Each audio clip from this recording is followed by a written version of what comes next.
Hey, what's up guys, TeamDemise Andy here, and today we're going to be going into my top 5 favorite, or what I feel like are the best scenes in Noragami. Feel free to leave your list down below and tell me what you think is great, what you think is bad, and keep in mind this is my personal list, so it's my personal opinion. If you don't feel the same way, that's perfectly fine. But yeah, without further ado, why don't we go ahead and just jump on into this one.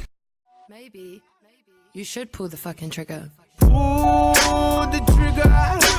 Ain't nobody gonna do for you. Before we get started, I do want to throw out the spoiler warning. There are spoilers in this video. There are in pretty much every pick, basically.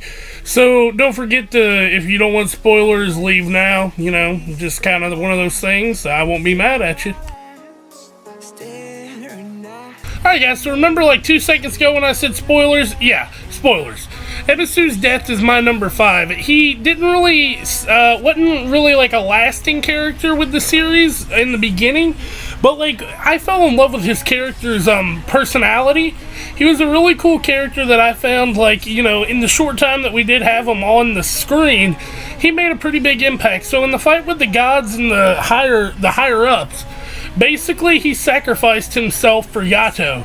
And it was a really cool moment. Just like that fight in general was really cool, but his death is what I feel like the scene that really sets it apart. But yeah, this is my pick for number 5. I'm not sure if anybody else would have this specific moment on their list. I mean, this fight would probably be in everyone's top 10, but like, his death is my 5. Alright, so number 4 is simply the Ablution Ritual. Now, if you've seen Noragami, you will know that this was a very impactful scene, and if you haven't seen Noragami, I'm not exactly sure why you're on this list, but hey, welcome to the channel anyway. But basically in this Ablution, they're getting rid of him because Yukine is pretty much having regrets about his previous life. He wants to go back to being a human. And Hiyori is trying the whole time to stop him. Yato is blighted to hell and back and can't really do anything. But then Yato stands up and he's like, I gave you a person's name, so live. And it's such an impactful moment, and I just feel like this scene couldn't not be on this list, if you know what I mean. It's such a great moment, and I actually had it at 3, but I moved it back down to 4. You know, it's just one of those things, personal preference. Yeah, right there, I granted you a person's name. And then he says, so live as a person. For number 3, we have Yato versus Robbo, and I'm pretty sure it's spelled with a U on the end, but I'm not going to get into that. I might be wrong. Anyway, this fight is really cool, but it's not only this fight. Robbo's basically, his intent is to bust Yato, I'm sorry, out of like his state of like, oh, I want to be good. He's like, I want to see, like, basically he wants to see the killer. And when he cuts Hiyori's memories in half, Yato comes back and he even says, those are the eyes I wanted. And then Yato ends up just beating the shit out of him for a minute, and then they actually go into a full-blown battle. It's a really cool scene, and if you haven't seen this far, you need to watch it.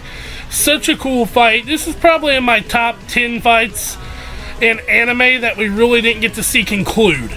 I would definitely say that. I might make that list later on down the road, but for now, this is my number 3, and if you don't understand why, then you haven't watched Noragami.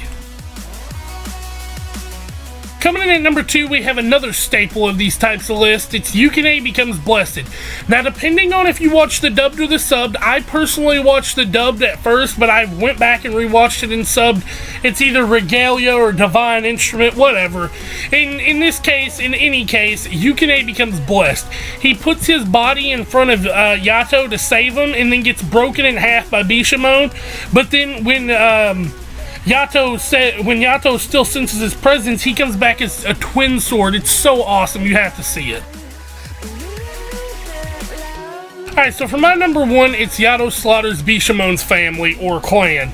The Ma clan. Okay, so Kuzuma comes up to Yato after his whole clan is basically, one of them is blighting Bishamon and no one knows who, and they all end up fighting and become a huge manifestation of like you know, bullshit and just it's killing her, like legit. And he's the only one who's realizing this, so he runs off and he tries to find a god of calamity, and he had heard rumors of Yato. And he basically tells Yato, I have nothing to pay, please. And Nora's like, what, you have nothing? You can give us your name. You can join us. And he's like, I can't give you my name, blah, blah, blah. Bullshit aside, Yato is impressed with what he says. So he goes and kills every one of these regalia. Kills every one of them. And Bishamon resents him for the rest of, like, up to where we're at in the story for that. That's why they're always fighting, which is such a cool little scenario to play. But anyway, that's my number one pick. So tell me, guys, what did you think? Tell me in the comments down below what your top 5 are, what you think about my top 5, and if you like what I'm doing on this channel, don't forget to like, comment, and subscribe. I try to do my best on these. I know these are a little bit, you know, not the greatest content, but I really love making them, and I hope you enjoy watching them. So without further ado, I'm going to go ahead and see y'all later. Peace out.